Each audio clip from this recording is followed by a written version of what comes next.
In this class we're going to look at the requirements for effective learning.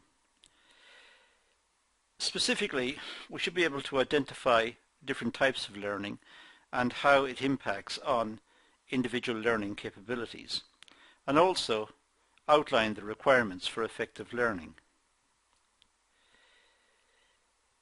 Individual learning capabilities are dependent on their learning styles and the way their trainer has arranged the learning materials and resources.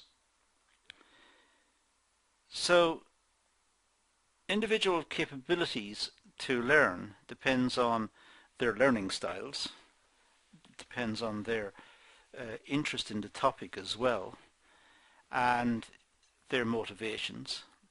It also depends on the trainer and how the learning material and resources are organized and presented. So learning is complex. It's made up from several components, and ideally all of these parts should work correctly and appropriately if learning is going to be achieved efficiently and effectively. Learning can only be effectively delivered if individuals are willing to learn, as I said earlier. So the individuals must be motivated to learning, and they must be willing to apply themselves.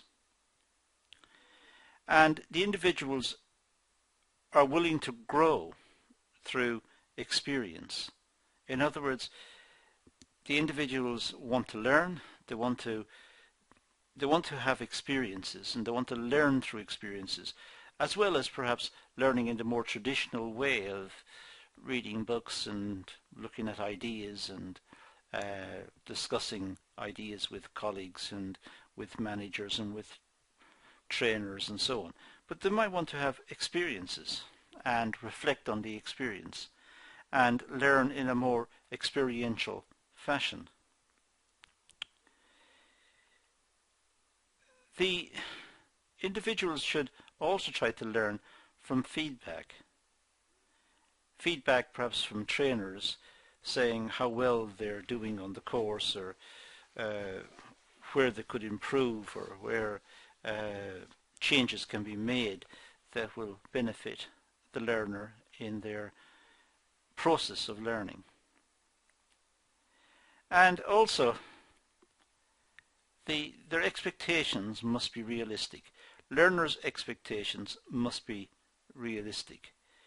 If they think that they can achieve a task very quickly when other people take a long time, the chances are they've got it very wrong. Their expectations should be to follow the course, understand each component of what is being delivered, understand the logic of what's been said, and then reflect on what's been said and what's been delivered, and perhaps derive questions later for follow-up sessions which may be posed, which will be based on the material, which will therefore be logical and also be more respected by colleagues and by the trainers, because the questions have been well thought out. So people's expectations must be realistic. Now the types of learning, well, there could be informal learning, workplace learning, there could be self-managed learning, there can be continuous learning and development. So here we're looking at 4 types, and these are particularly relevant in the context of training and company-related activities for trainee development and for personnel development. We'll start by looking at informal training, or informal learning I should say, sorry. Informal learning begins the day you were born and continues throughout your life. Informal learning is what we do all the time. It's a continuous process. There are no guidelines, no formulas or schooling for this type of learning. Learning to count, learning the alphabet, or brushing your teeth. The chances were you didn't have classes on those. You may have had some tuition and guidance from family members or from friends, but essentially there was very little guidance and very little structure to the course on how to brush your teeth. So informal learning is what happens to us all the time. We have experiences, we reflect on the experiences, we learn from the experiences. When a similar situation arises in the future, we think back to our experiences and what happened in the past, and so we are all the time learning from these experiences. They're not, generally speaking, big mind-blowing experiences. They're day-to-day experiences, but they are what help us get through life. Informal learners are highly motivated individuals who are eager to learn and challenge themselves. It's a desire to know or understand something. So a lot of people have experiences and simply do not take on board the experience. Other people want to know why. How did it happen? What caused it? How can we prevent it, or how can we encourage it? What was its nature? What was its rationale? A lot of people have questions, and these are the really effective informal learners. These are the ones who are taking all the experiences around them and trying to understand the experiences and gain greater insights because of their understanding of the experiences. Other people with the same experiences don't wish to analyze or think deeply about it. It's just something that happened, and they are not going to maximize, they're not going to be very efficient informal learners. Learning does not only take place in a learning environment or institutions like colleges or in training centres. Learning happens everywhere. It happens right throughout our lives, and it happens anywhere. On the way to work, the same as at work. So informal learning is a process of life. It's what happened to us all the time. And it's how we understand what's happening to us, how we rationalize it, how we think about it, how we analyze it.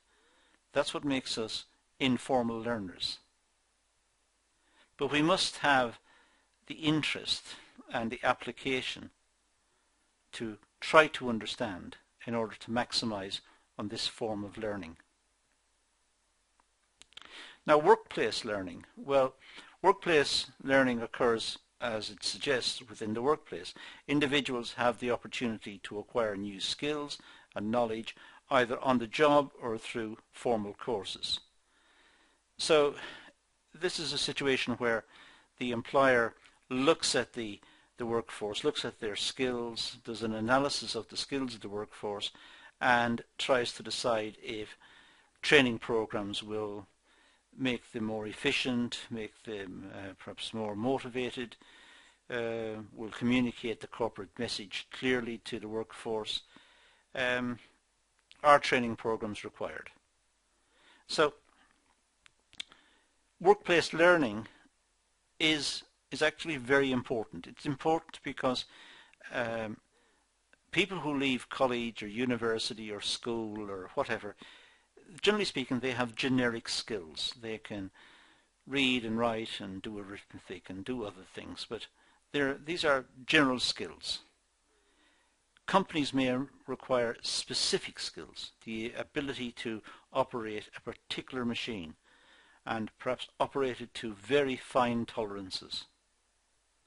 Now that is a particular skill, and that may have to be trained, but it may have to be trained within the company. It's not very realistic to assume that everyone in the population has that ability. So the company may have to invest in its workforce in order to teach them how to be effective and meet the company's requirements. So it's workplace learning. Staff are vital to any organization, and it's important that the organization ensure that there are no skill gaps. Therefore, training opportunities are important to enhance employee capabilities. If we think about that, if there are no staff within the company, then there is no company. Companies may operate with very few staff, but they still need staff. And there's still the issue, the staff that work for the company, have they got the appropriate skills? Are they as efficient as can be? Do their skills need updating? Do they need to acquire new skills? So it's important for the company to invest in people, perhaps the same as the company would invest in machinery or in capital. Here we're talking about a human resource as opposed to perhaps a capital resource, and the human resource needs investment. It needs to be maintained and it needs to be improved. Generally speaking, people like the opportunity to learn in the workplace. There are instances written up where there has been resistance to certain types of training and issues about the introduction of new technologies. But by and large, workforces tend to go along with training because it's in their interest. They will have greater job security as a consequence, and perhaps higher wages or higher salaries in the future also. Self-managed learning. Well, here self-managed learning is solely based on the individual. You are responsible for your own learning and the management of resources. This is unusual, but it does happen.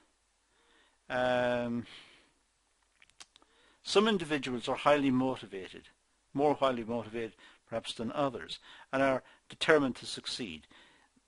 These individuals are the ones that are more effective in managing their learning. These are people who have programs set out for themselves, learning needs that must be acquired. They must have the ability to do certain things, and they're not participating with others, and it's not being forced on them by anybody else. They simply have a desire to learn. They have a desire to improve themselves. And this could range from just simply learning another language, or understanding computers, or understanding how machinery operates, and it depends. But they are self-managed learning. They are learning as per their own guidelines.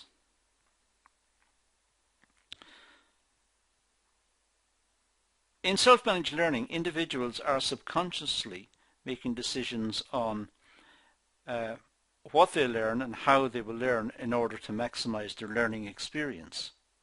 So they're trying to work out what they will learn and how they will make the most of it, how they will maximize their learning experience. So they're not wasting their time. They are self-motivated. They are attempting to make the most of the time and the resources that they're putting in. They will also look to when and where they learn and why they are learning, looking at their future goals and aspirations. They may have private ambitions. So in order to achieve those ambitions, they need certain skills. They might need a second language, as I said earlier, and certain computing skills, and the ability to drive, and also the ability to use some sort of equipment or particular pieces of equipment, or need to have specialist knowledge of specialist markets or whatever it is. They have an agenda. They are working towards a plan. So they will decide when to learn, what to learn, and they will know how to apply it. Now, individuals that are effective in managing their own learning, well, learn from others and experience. That's the most basic form. Learning from experience is the experiential approach, trying to work out what happened, why did it happen, what caused it, how can it be avoided or promoted in the future. But also talking to others, getting others' experiences, and trying to map out the best way forward based on what's been found out from talking to others and from experience. Reading and getting involved in projects, providing it all leads to what the individual wants to achieve. So associating with projects, but the projects themselves are a means to the end for the individual. They want the experience of working on the project because it's going to promote their overall ambition. They should aim to achieve secondments and coaching and mentoring if possible, because these are good ways of picking up experiences and getting on their CV their achievements. So the fact that they've attended short courses, or they've attended some training programs, or they have had some coaching in a certain area, or they've been mentored by somebody who's had a lot of experience in the area. This all promotes their ambition, their overall ambition, and they're able to self-manage their learning by adding in these components when and where they're appropriate, so as to build up the full picture of what they're trying to achieve. Now, continuous learning and development. Well, continuous learning occurs throughout one's life. We are always learning and developing our skills and knowledge. Doing so helps us to adapt to changing demands of society. So we are constantly almost evolving in a societal sense. We're learning the way society is changing, we're adapting to it, we're gaining new experiences all the time of new technologies, new ways of doing things. So we are constantly improving and constantly learning. In order to challenge and develop ourselves, we must first assess ourselves, our experiences and our potential.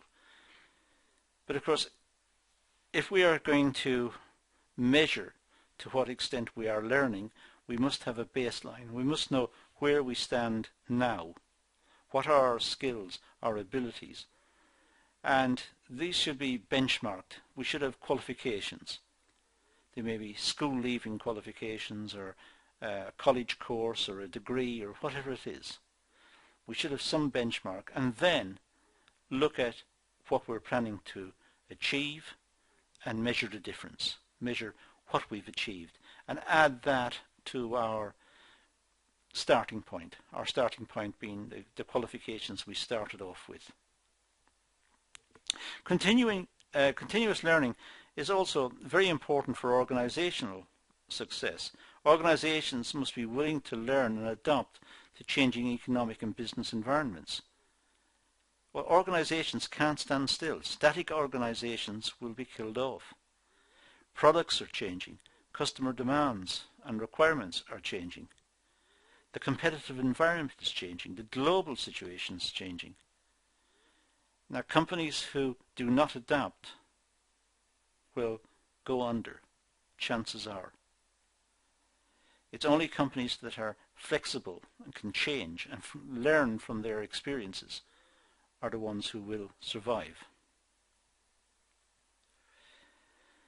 Initiatives and methods of continuous learning? Well, the initiatives could be asking questions for clarity in order to challenge yourself. So making sure you understand the material by asking deep questions, asking questions about what was meant by such a statement or what's meant in the context of some situation.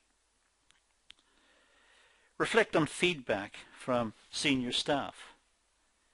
Seek the feedback from senior staff. Ask them to assess how well you've done, or what were your failings, or where could it be improved, so that the next time round a better performance can be offered. Take an interest in training programs, courses offered at work and at other facilities. Always watch out for perhaps short courses or particular training programs, and see if you can get onto those programs, and if you're allowed on, if the employer would sponsor you or let you sit in on programs, because it's a way of developing your skills and developing your overall profile. It makes you more attractive in the labour market. Being involved in opportunities in which you observe or shadow experienced members of staff, that's a good way of learning. Finding people who can do the job well, who are dedicated to the job, who have got a good reputation. If it's possible to shadow those people, to work alongside them and to observe them, then that is a good way of learning a particular task. It reflects well on you as well. It reflects well because it shows that you are interested and prepared to put yourself out and make an effort to learn in this way. Being able to conduct a SWOT, a strength, weakness, opportunities and threats analysis, and discover your capabilities, your areas for improvement, and deriving goals and aims for yourself. See if you can work out a SWOT analysis of yourself. What are your strengths? What are your weaknesses? What are your opportunities? What are your threats? And see if some overall picture emerges to suggest what is the best way forward. What strengths can be further improved? What weaknesses can be reduced or ameliorated or even eliminated? What opportunities can be grasped? And what are the threats? What weaknesses have you got that perhaps the market will not favour, will sidestep you because you've got a weakness, that's a threat. Perhaps other people have got their programs developed better. They have got better profiles and better capable of meeting threats on the environment. So identify your learning style in order to maximize your learning capabilities. Look at your learning styles and attempt to maximize your learning capabilities.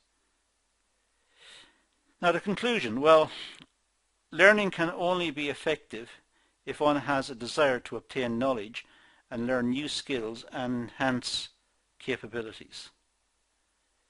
So you have to have the desire to learn, or it's never going to happen. The predominant factor in an individual's capability to learn is through their level of self-motivation. Self-motivation is essential. They must be prepared to self-motivate in order to achieve. They must drive themselves. They can't always be pushed by someone else. The four types of learning are connected together to maximize individual learning experiences. However, can only be effective if there is a willingness to learn. So the styles that we've identified here are connected. They are linked, but they will only succeed if the individual really wants to learn, if the individual really wants to apply him or herself to make improvements, to to learn from situations and to grasp opportunities as they come. That concludes this session. So I'm going to cover in this one. So let's leave it at that and say thank you for watching.